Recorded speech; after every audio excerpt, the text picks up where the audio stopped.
গ্ৰাম্য মহিলাৰী তেখেতে নিজেই মানে আণ্ডাৰগ্ৰাউণ্ডত থাকি আন্দোলন কৰা মানুহ সেইটো লৈ পেলাই মই কোনোদিন উপলুঙা নকৰোঁ। তেখেতসকলৰ আন্দোলনৰ সময়ত কি কি ঘটনা ঘটিছে মই আজিলৈকে একো ক'বলৈ নাযাওঁ।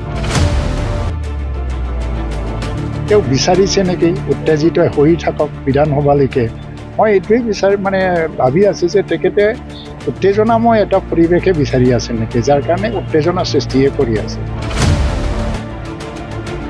যে তেখেত এজন মুৰব্বী, এতিয়া BTCত 5 বছৰৰ কাৰণে তেওঁ শাসনত আছে।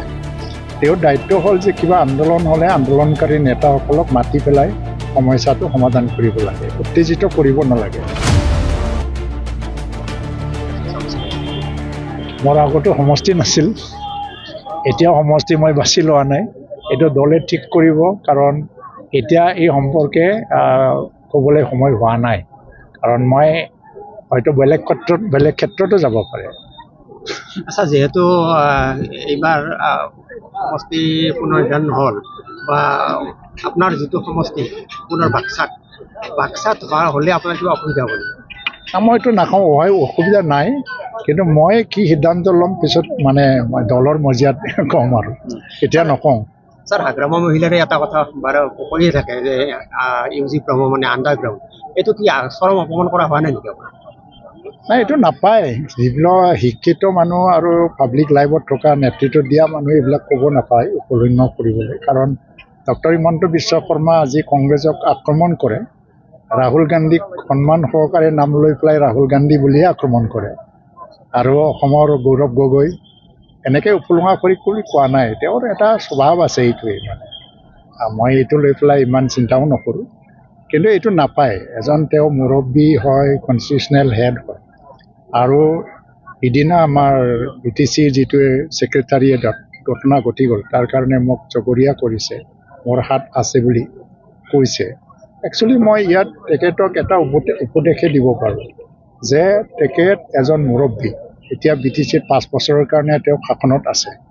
তেওঁৰ দায়িত্ব হ'ল যে কিবা আন্দোলন হ'লে আন্দোলনকাৰী নেতাসকলক মাতি পেলাই সমস্যাটো সমাধান কৰিব লাগে, উত্তেজিত কৰিব নালাগে।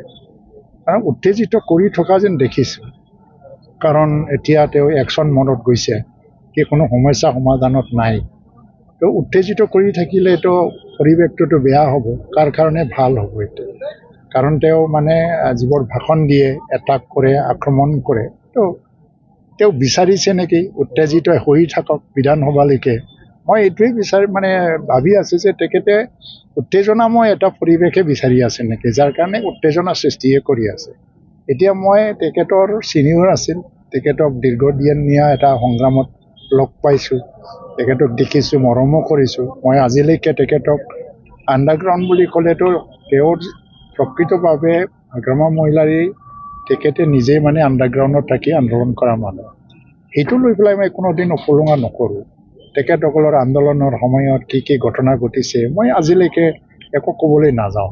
তাৰমানে এইটো এটা সন্মানৰ এটা মাত্ৰা থাকে, মানুহক চবকে সন্মান জনাব লাগে, কিন্তু উত্তেজনা তেওঁ বিচাৰিব নালাগে।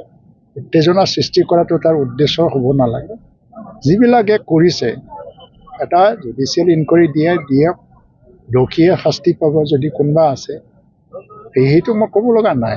কিন্তু সামগ্ৰিকভাৱে সমাজত যাতে উত্তেজনা আকৌ বিৰাজ নহয়, তাৰ কাৰণে এইটো নিৰাময় কৰিবৰ কাৰণে তেওঁৰ প্ৰথম দায়িত্ব তেওঁ মাতি আলোচনা কৰক আন্দোলনকাৰীসকলৰ লগত, আৰু BTCত যি আলোচনাৰ এটা পৰিণাম ওলাব এইটো ৰাজ্য চৰকাৰে বিবেচনা কৰিবলৈ বাধ্য হ'ব।